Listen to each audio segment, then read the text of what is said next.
오늘 설교 제목이 불가항력적인 사랑인데, 불가항력이라는 말을 사전적으로 보면은 인간의 힘으로는 도저히 저항해 볼 수 없는 강력한 힘을 의미하는데, 예를 들어서 천재 지변 중에 여름철이면 항상 찾아오는 태풍이 있습니다. 근데 태풍의 그 진로를 다 예보를 해주는데 피해는 막을 수 없습니다. 그런 것이 불가항력이라는 거예요. 또 겨울에 보면은 폭설을 예측을 해도 피해를 완전히 막을 수 없죠. 인간의 한계입니다. 이럴 때 불가항력이라는 말을 씁니다. 신학적으로 불가항력이라는 말을 쓸 때는 하나님의 구원과 은혜가 각 개인에게 적용될 때 그 사람은, 당사자는 거절할 수 없다. 하나님의 그 강권적인 사랑, 하나님의 선택에서 구원해 주신 그 은혜를 당사자는 거역할 수 없고 거부할 수 없다. 이것을 불가항력적인 은혜라고 합니다. 오늘 본문의 14절에 보면 그리스도의 사랑이 우리를 강권하시는도다 라고 했는데, 바울 사도는 고린도 교인들을 향해서 예수 그리스도의 사랑이 자신과 고린도 교인들을 강제적으로 억압했다. 불가항력적인 사랑을 주셨다. 우리는 예수 그리스도의 사랑을 거역할 수 없고 거부할 수 없을 정도로 하나님께서 불가항력적으로 우리에게 주셨다. 그런 뜻으로 말씀하고 있습니다. 그러면서 다른 말로 표현한다면은 고린도 교인들을 향해서 모든 그리스도인들은 예수 그리스도의 강권적인 사랑에 억압되어 있다. 또 예수 그리스도의 사랑에 포로가 되어 있다. 이런 뜻입니다. 제가 해석입니다. 이 강권적인 그리스도의 사랑은 바로 그리스도의 사랑에 완전히 억압되어 있다. 그 사랑에서 벗어날 수 없는 사랑의 포로가 되었다. 그런 뜻입니다. 이처럼 바울 사도는 자신뿐만 아니라 고린도 교인들, 더 나아가서 모든 시대에 존재하는 그리스도인들에게 공통적으로 그리스도의 강권적인 사랑에 포로가 되어 있다. 그리스도의 불가항력적인 사랑을 받고 있다고 외치고 있는 것입니다. 그렇다면 그리스도의 불가항력적인 사랑을 받은 그리스도인들은 어떻게 되는가? 어떻게 살아야 되는가? 오늘 본문을 통해서 상고해 보면, 첫째로 예수 그리스도를 위하여 헌신하며 살게 됩니다. 15절에 그가 모든 사람을 대신하여 죽으심은 살아있는 자들로 하여금 다시는 그들 자신을 위하여 살지 않고 오직 그들을 대신하여 죽었다가 다시 살아나신 이를 위하여 살게 하려 하십니다 라고 했습니다. 이 바울 사도의 신앙의 핵심이 뭐냐? 십자가입니다. 그래서 십자가의 은총을 받은 사람들은 반드시 그리스도의 사랑을 깨닫게 되는 거예요. 특별히 바울 사도 같이 교회를 핍박하기 위해서 가장 앞선 자기 자신을 죄인 중에 괴수라고 했습니다. 그런 죄인 중에 괴수인 자기가 예수 그리스도를 만나고 그리스도의 사랑을 강권적으로 받아서 불가항력적인 은혜 속에서 살게 됐는데, 그 진리를 깨닫고 나서는 십자가 중심으로 살았다는 것입니다. 그리고 십자가의 진리가 최고인 것을 증거하면서 복음을 위해서 살았습니다.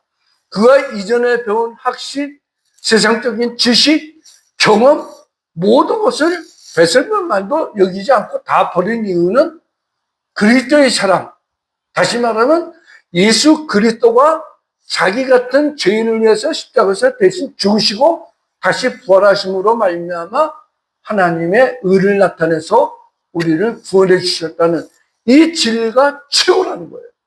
그는 돈 주고 살 수도 없고 인간의 지식으로 배울 수도 없는 하나님이 주신 진리인데 그 진리가 그리스도의 강권적인 사랑 속에 포함되어 있다는 거예요.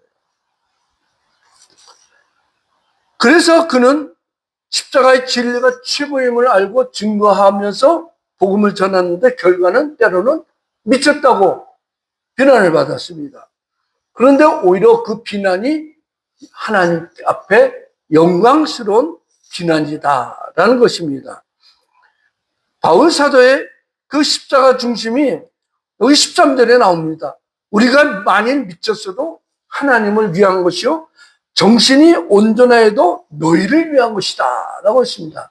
지난주에 바울 사도가 베소 총독 앞에서 자신이 예수 그리스도를 만난 것, 다메섹 도상에서 예수 그리스도가 자기를 부르시고 자기를 완전히 변화시킨 그것을 강조할 때 베스트 총독이 뭐라고 그랬어요?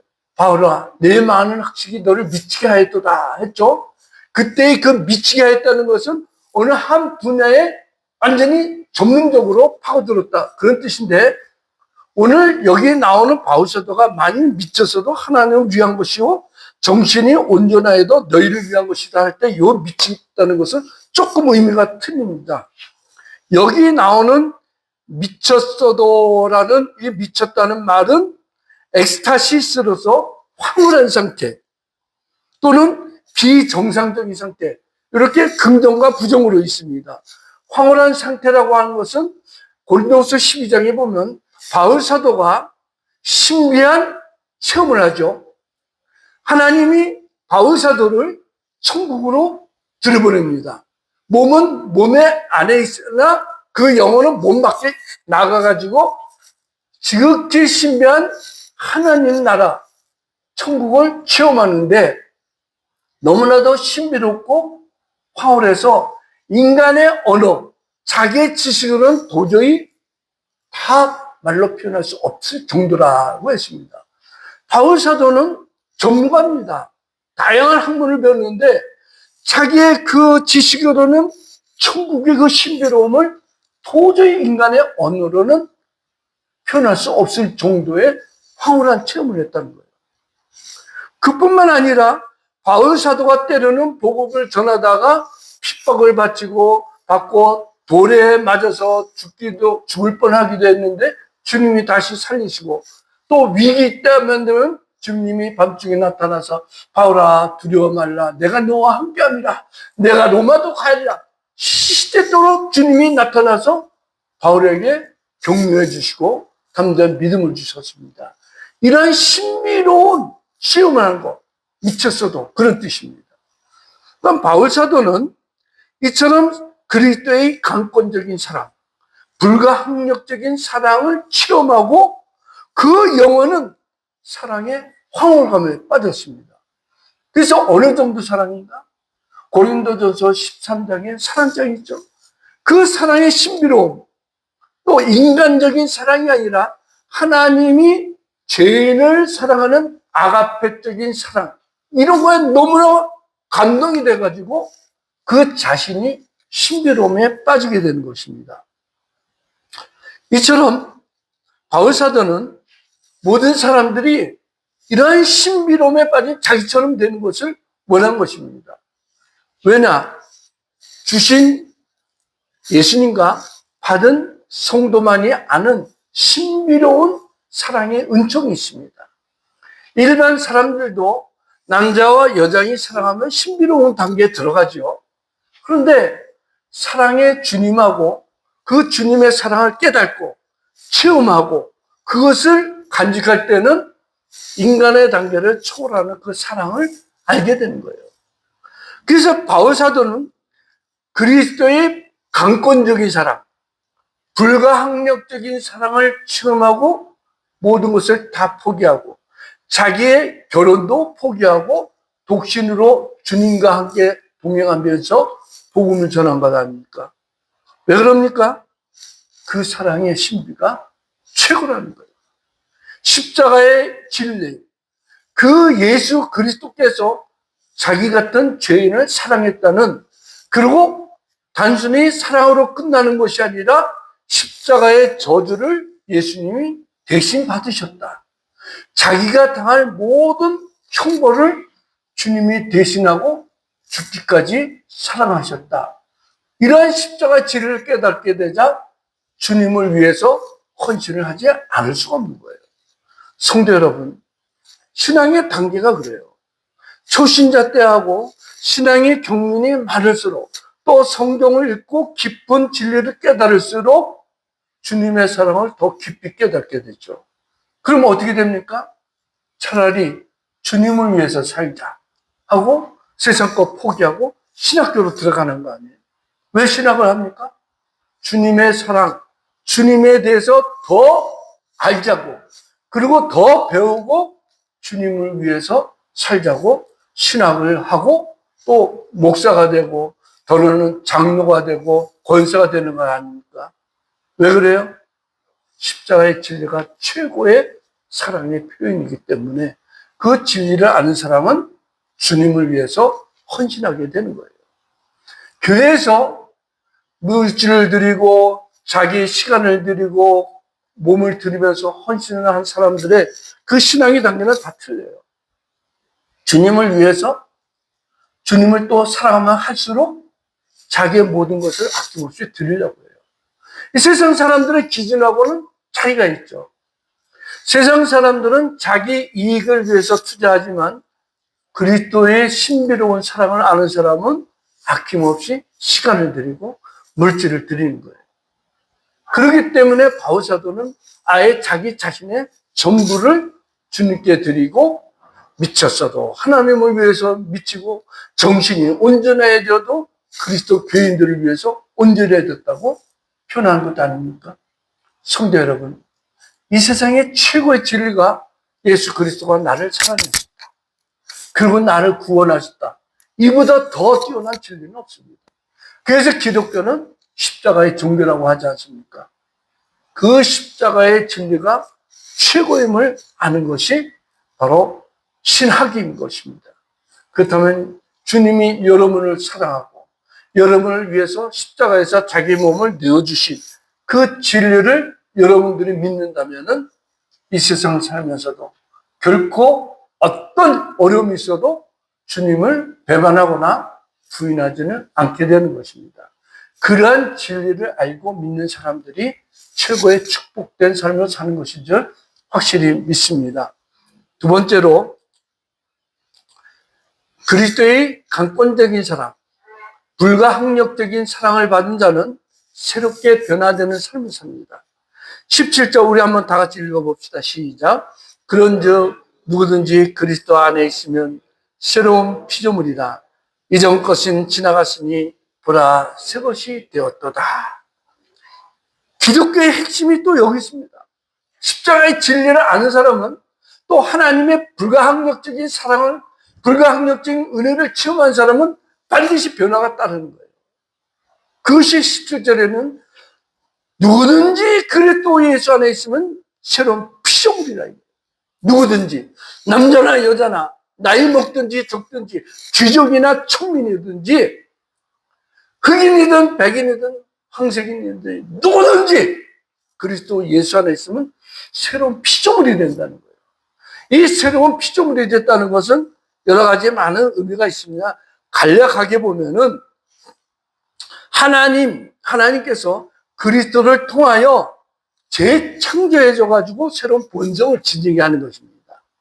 이러한 새 창조는, 새로운 피조물이 되는 것은 형질의 창조가 아니라 외형의 모습이 새롭게 재창조를 한다는 것이 아니라 외형은 그대로 있지만 인간의 본질이 새롭게 되는 거예요. 이전 날에는 예수 그리스도를 믿기 이전에는 자기 중심으로 살고 자기 욕망을 위해서 살고 아내를 위해서 자식을 위해서 살던 사람이 물론 아버지의 사명, 남편, 아내의 사명 그대로 존재하지만 그보다 더 본질은 예수 그리스도를 위해서 사는 것입니다. 가정의 사랑도 화목도 주님의 영광을 위해서, 내가 직장에서 열심히 일하는 것도 주님을 위해서, 모든 것을 주님을 위해서로 인생의 목적이 달라지는 것입니다. 그래서 그리스도 예수 안에서 새로운 피조물이 된 사람은 영적으로 죽었다가 다시 거듭나서 그리스도로 말미암아 죄 씻음을 받고 하나님으로부터 새 생명을 공급받음으로 하나님의 관계가 회복된다는 거예요. 새로운 피조물. 그 다음에 또 새로운 시물을 보장받습니다. 새로운 피조물은 예수 그리스도를 믿는 순간 하늘나라에서 양자로 입적합니다. 그래서 그 날로부터 전능하신 하나님을 아버지라고 부르게 되는 것이죠. 또 새로운 피조물은 하나님의 영원한 심판을 받지 않고 천국에서 영원한 생명을 누리게 되는 것을 의미합니다. 성도 여러분, 이렇듯 예수 그리스도 안에서 새롭게 된 피조물들은 그리스도 밖에 있을 때와는 완전히 다른 인생의 목적을 갖고 삽니다. 비록 세상 가운데 살지만 세상에 살면서 빛이 되고 소금이 되는 생활을 합니다. 어디서든지 예수 그리스도의 향기를 바라게 되죠. 새롭게 된 그리스도인들은 세상에 살면서 내가 새롭게 되었다 외쳤다고 해서 새롭게 되는 것이 아닙니다. 또한 나는 그리스도 안에 있다고 해서 그리스도 안에 있는 것이 아닙니다. 왜냐하면 진정으로 그리스도 안에서 새롭게 된 피조물들은 이전날에 자기의 나쁜 습성을 완전히 버려야 되는 것입니다. 그리고 자신의 변화된 모습을 자랑스럽게 증거합니다. 그러한 변화된 사람을 보고 주변의 사람들이 감동을 받고 전도돼서 교회로 나온 것입니다. 오래전이죠. 공동의 번성교회 개최했을 때 그때 신년 선고협에 항상 그 기도 제목이 있죠.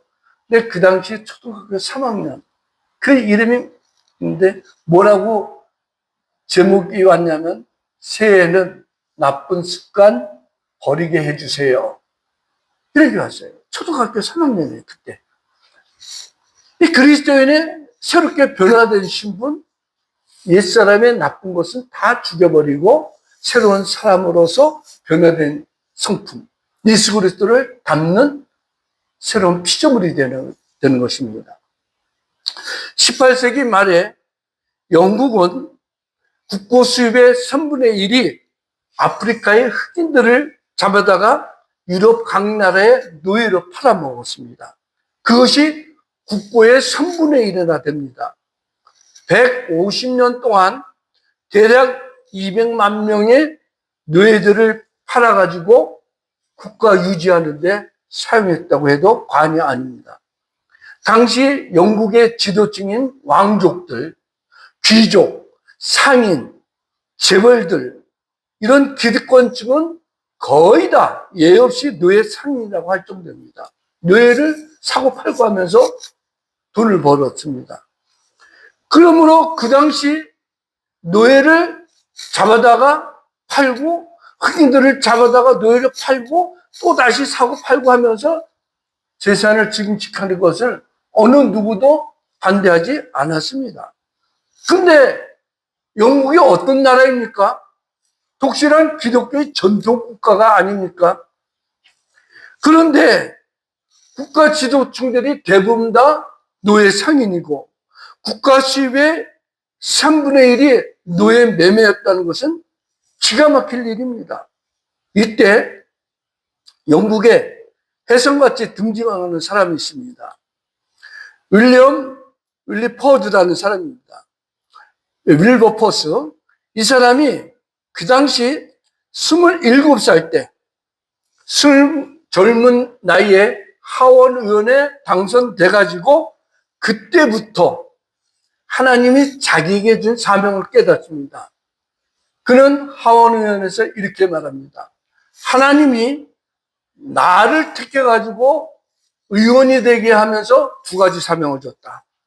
첫째는 노예 제도 폐지와 두 번째는 영국 사회의 신앙심과 노력의 회복이다 하고 의회에서 이렇게 말하면서 우리 영국은 이제부터는 노예제도를 폐지해야 됩니다.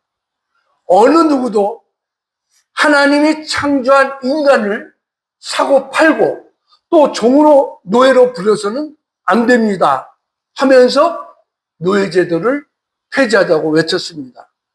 그러니 얼마나 많은 사람들에게 비난을 받겠습니까? 대부분 다 기득권들이 상류층들이 있는데 결국 2번이나 암살 시도에 걸렸었습니다. 그래도 하나님이 그를 살렸습니다. 그리고 많은 중상모략 또 많은 비난에 그는 시달렸습니다. 하지만 결코 자신의 소신을 굽히지 않고 몇십 년 동안 싸웠습니다. 그리고 마침내 46년 만인 1807년 노예무역 폐지법이 통과되었고 1833년 노예해방 법령이 영국 전역에 선포돼 가지고 영국에서는 노예가 없게 되었습니다. 그는 오늘 현재 영국인들 중에 양심 있는 그리스도인으로서 인정받습니다.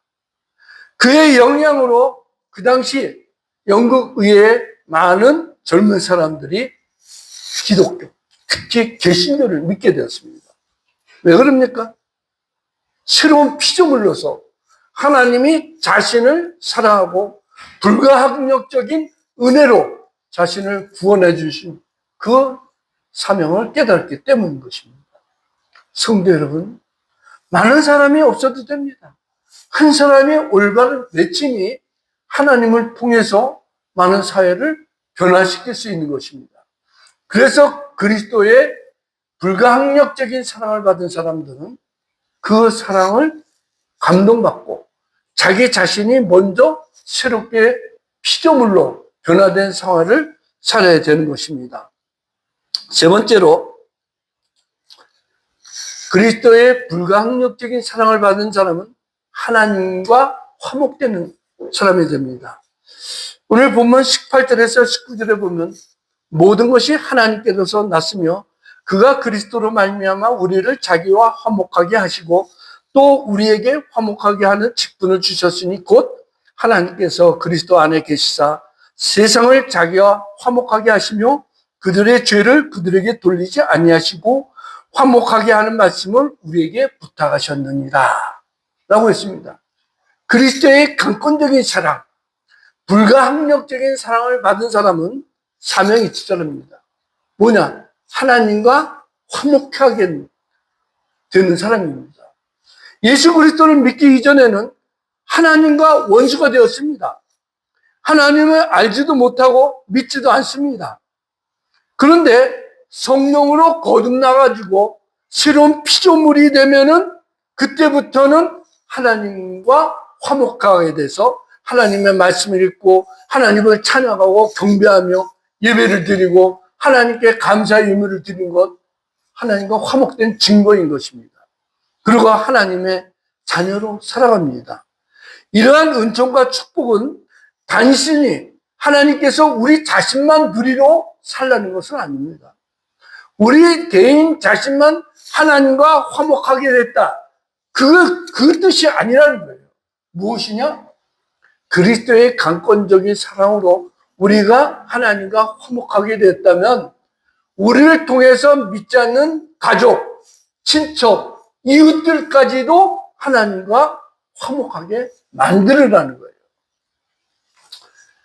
왜냐하면 영원히 죽은 불신자들은 스스로 하나님을 알지도 못하고 하나님을 믿을 수도 없습니다. 우리가 하나님과 그리스도의 사랑으로 화목하게 되었듯이 우리 주변의 사람들, 내가 사랑하는 사람, 나와 가까이 있는 사람들을 그리스도의 사랑으로 인도해서 하나님과 화목하게 만들어야 되는 것입니다. 내가 그리스도의 사랑을 받았으면 그 사랑을 내 이웃들에게, 내 친족에게, 나의 친한 사람들에게도 전하라는 것입니다. 어떤 경우든 영원히 죽은 불신자들은 하나님을 알지도 못하고 찾지도 못하고 믿지도 못했습니다. 더군다나 피상적으로 나는 하나님을 안다 해도 믿지는 않습니다. 예를 들어서 대학교에 있는 종교 비교학자들, 그 사람들은 모든 종교를 많이 연구합니다. 기독교도 연구하고 천주교도 연구하고 불교도 회교도 모든 종교를 연구하고 비교를 하지만 하나님에 대해서 압니다. 부타에 대해서도 압니다. 알라에 대해서는 알죠. 그러나 정작 하나님의 구원에 대해서는 자기는 받아들이지 않습니다. 그런 사람들에게 하나님의 사랑을 전하라는 거예요. 그래서 그들을 전대에 미련한 방법을 통해 가지고 자기의 백성을 부르시는 하나님께로 인도하라는 거예요. 사람이 똑똑하면은, 영적으로 깨어 있으면은 세상 만물을 보고도 하나님을 알게 됩니다. 성도 여러분, 여러분들을 가끔 계절이 바뀌면은 뭐 야외로 나가고, 또 봄 되면 꽃놀이도 가고, 여름 되면 뭐 여름에 바닷가도 가고 계곡도 가죠. 불신자도 똑같이 가는데 그리스도에는 차이가 있습니다. 뭐냐?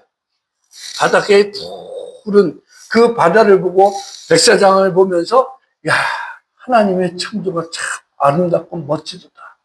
또 밤에 그 넘어가는 태양빛의 그 빨간 불을 보고 야, 어쩌면 태양이 저렇게 아름답나? 내 마음도 하나님 보시기에 아름다웠으면 좋겠다. 이런 식으로 하나님과 연구가 됐는데 불신자들은 안 그렇습니다. 태양이 떴다? 졌다? 바다가 푸르구나? 바닷물이 차갑구나? 우리 신나게 즐기고 놀자. 그 차원에서 끝나는 거예요. 그렇기 때문에 하나님은 거듭난 우리를 통해서 주변의 많은 사람들을 그리스도께로 인도하시기를 원하는 것입니다. 마지막 네 번째로, 그리스도의 불강력적인 사랑을 받은 사람은 그리스도의 사신이 됩니다. 20절에 그러므로 우리가 그리스도를 대신하여 사신이 되어 하나님이 우리를 통하여 너희를 권면하시는 것 같이 그리스도를 대신하여 간청하나니 너희는 하나님과 화목하라. 우리가 그리스도를 대신하여 사신이 되어야 된다는 거예요. 주님께서 우리를 사신으로 임명했다는 거예요. 이 사신의 사명이 얼마나 큰가 하면은 그리스도의 대리자로서 직무를 수행함으로써 우리가 예수 그리스도를 대신해서 하나님의 사신의 역할을 하라는 거예요. 초대교회 당시 로마 황제의 권한은 막강했습니다. 뭐 세계를 통제했으니까. 그런데 그 황제의 특사, 황제의 메시지를 전하는 사신은 황제의 권위와 권력을 위임받고 사역지로 갑니다. 그 파송지로 가는데 만일 황제의 사신에게 조금이라도 불공정한 행동을 할 경우 황제에 대한 불복으로 간주하고 처형을 해버렸습니다. 황제가 군사를 동원해가지고 그 나라를 완전히 진멸시키죠. 왜? 황제가 파송했는데, 황제의 사신인데 어찌 나를 대신해서 보낸 내 사신을 너희가 무시해? 사신을 무시하는 것, 곧 황제를 무시하는 것이라고 해서 로마 황제들이 진멸시켰죠. 마찬가지로 우리는 전능하신 예수 그리스도의 사신이 되었다는 거예요. 로마 황제는 막강한 권력을 가지고 무력으로 다시는 황제의 사신이지만 우리는 사랑의 황제인 예수 그리스도의 사신인 것입니다. 말과 행동으로 예수 그리스도의 사랑을 증거하는 사신입니다. 그래서 모든 것을 우리는 예수 그리스도의 이름으로 해야 됩니다.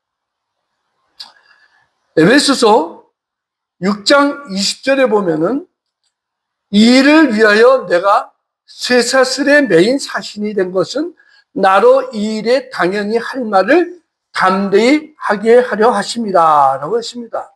성도 여러분, 쇠사슬에 매인 사신을 보았습니까?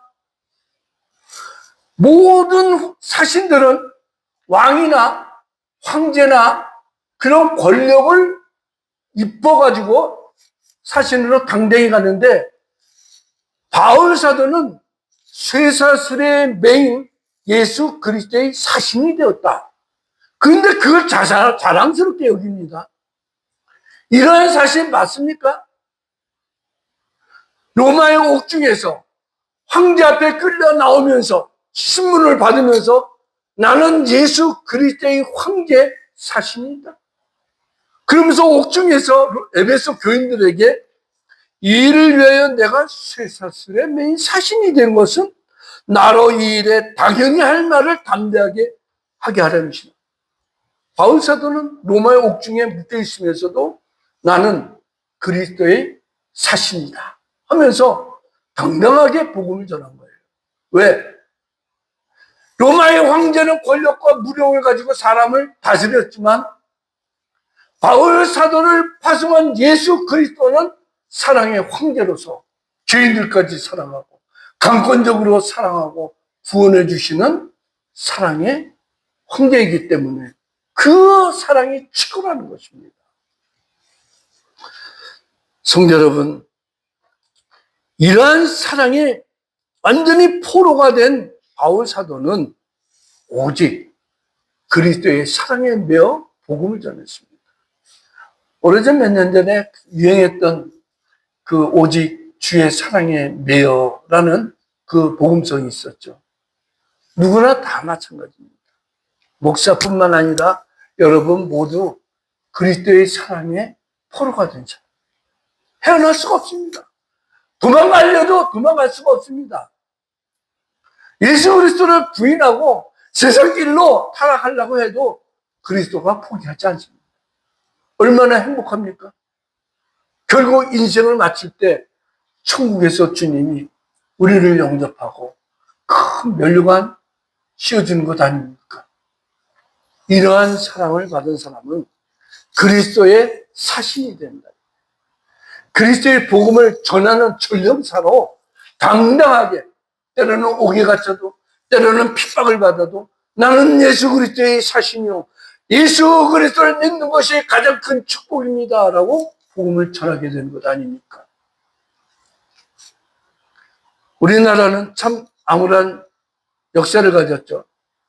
일제시대 때 1938년 9월 9일 평양 서문박 교회에서 열린 장로교 제27회 총회 때 신사참배를 가결하는 결정을 했습니다.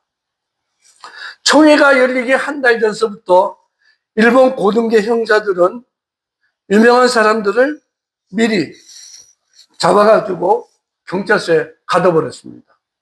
총회에 참석해서 신사참배에 반대하는 발언을 못하도록 아예 그냥 따로 구별해서 가뒀습니다.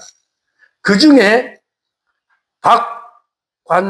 박관준이라는 장로님이 있습니다. 유명하신 분입니다. 이분은 평소시 신사참배는 우상이니 기독교인들은 하면 안 됩니다.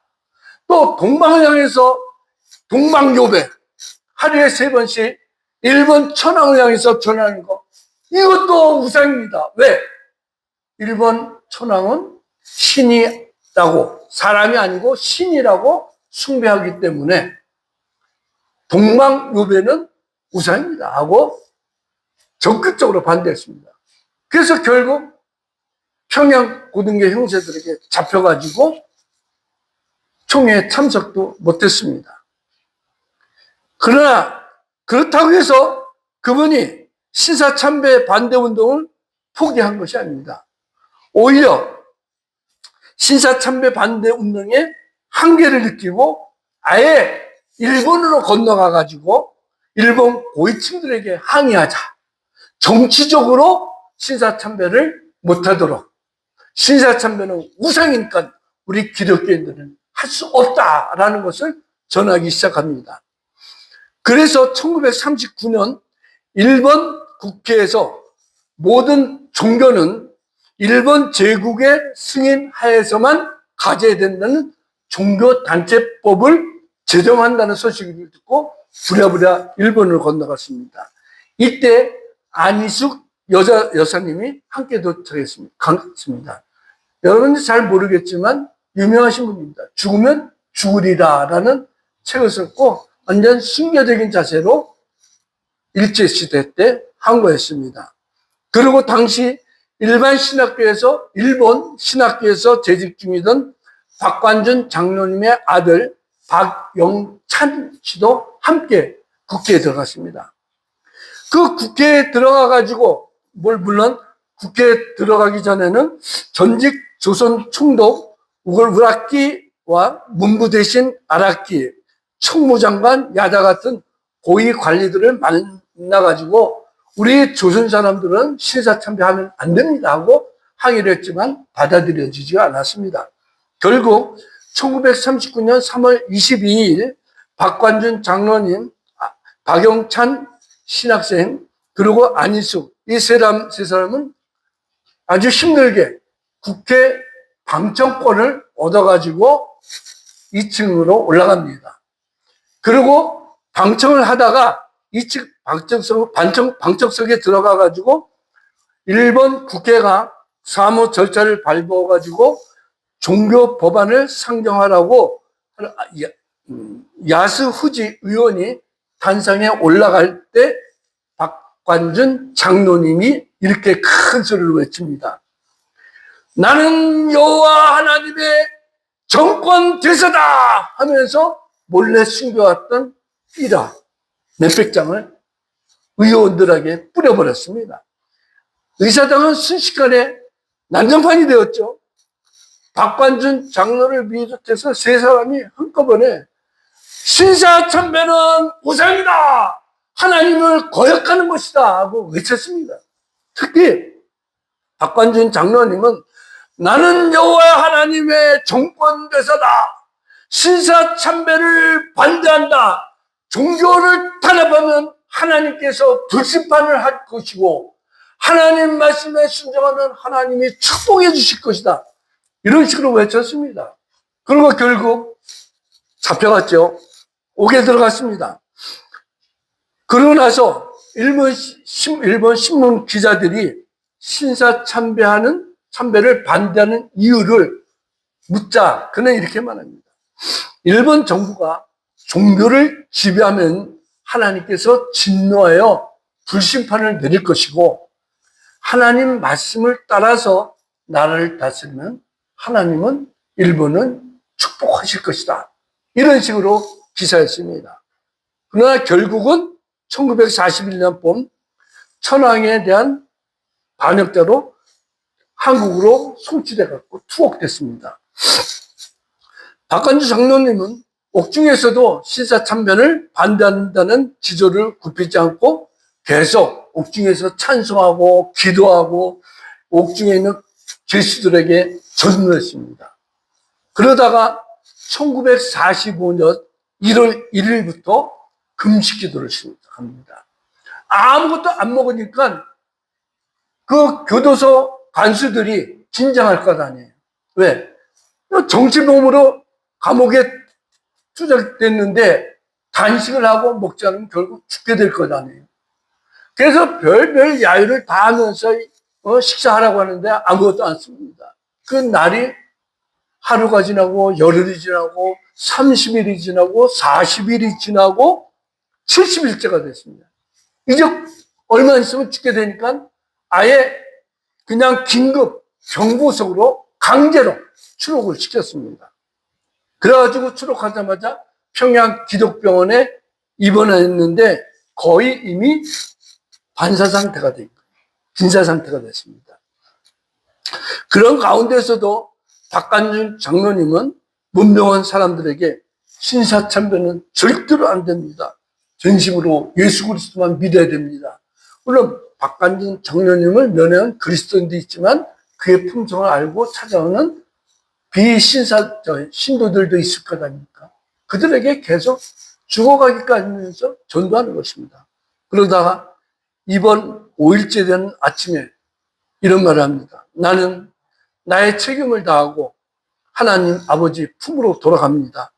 우리나라는 앞으로 이사야 선지자가 이스라엘은 하나님께서 해방시켜 주신다고 예언한 것처럼 하나님께서 우리나라를 조만간에 해방시켜 주실 것입니다.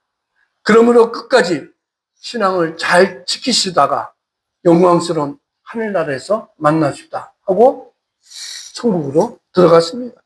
그는 마지막으로 낮은 음성으로 하늘 가는 밝은 빛이, 그 찬송을 부르면서 천국에 들어갔습니다. 그는 해방을 앞둔, 해방을 5개월 앞둔 70세 나이로 순교했습니다. 장시간 금식하는 동안에 때로는 하나님께서 천사들을 보내가지고 그 입에 과일을 먹여요. 물론 눈에 보이는 과일이 아니고 하나님이 주신 신비로운 양식이죠. 그 양식을 놓고 70일 동안 금식하다가 결국은 하나님께 돌아간 것입니다. 성도 여러분, 예수 그리스도의 불가항력적인 사랑을 받은 사람들은 그리스도를 위해서 삽니다. 그리스도의 그 사랑에 감격해서 새로운 피조물로 거듭나 그리스도를 위해서 살고 복음을 증거합니다. 또한 많은 사람을 그리스도와 화목하게 하는 전도자가 되고 결국 그리스도의 사신이 되어서 자기가 속한 또 자기가 가는 어디든지 예수 그리스도를 증거하는 복음의 사신이 됩니다. 이러한 사랑을 주님이 여러분에게 베풀어 줬으니 불가항력적인 그리스도의 사랑의 포로가 되어서 여러분들이 천국 가는 날까지 오직 예수 그리스도의 사랑 안에서 은혜로운 신앙생활을 하기를 주님의 이름으로 축원합니다. 할렐루야! 기도하겠습니다.